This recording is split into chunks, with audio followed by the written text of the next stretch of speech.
Welcome to 28 of zero to hero trading series. आज बात करेंगे मूविंग एवरेजेस के बारे में। मूविंग एवरेज एक टूल है जो पास्ट प्राइसेस का एवरेज लेके ट्रेंड को स्मूथ करता है। इसका मेन पर्पस है कि नॉइस को फिल्टर आउट करे और एक क्लियर ट्रेंड बता दे। इन सिंपल टर्म्स, अगर हम देखें कि प्राइस मूविंग एवरेज के ऊपर है तो ट्रेंड बुलिश है, और अगर प्राइस मूविंग एवरेज के नीचे है तो ट्रेंड बियरिश है।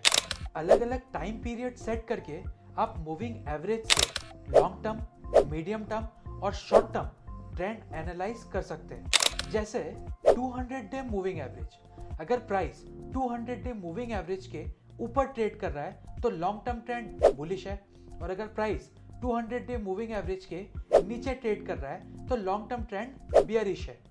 ऐसे ही 50 day moving average medium term trend identify करने के लिए यूज होता है, और 20 day moving average usually short term trend identify करने के लिए यूज होता है। आज के लिए इतना ही। कल बात करेंगे कैसे इन मूविंग एवरेजेस को यूज करके हम एक शानदार स्ट्रैटेजी तैयार कर सकते हैं अपने ट्रेडिंग सेटअप के लिए।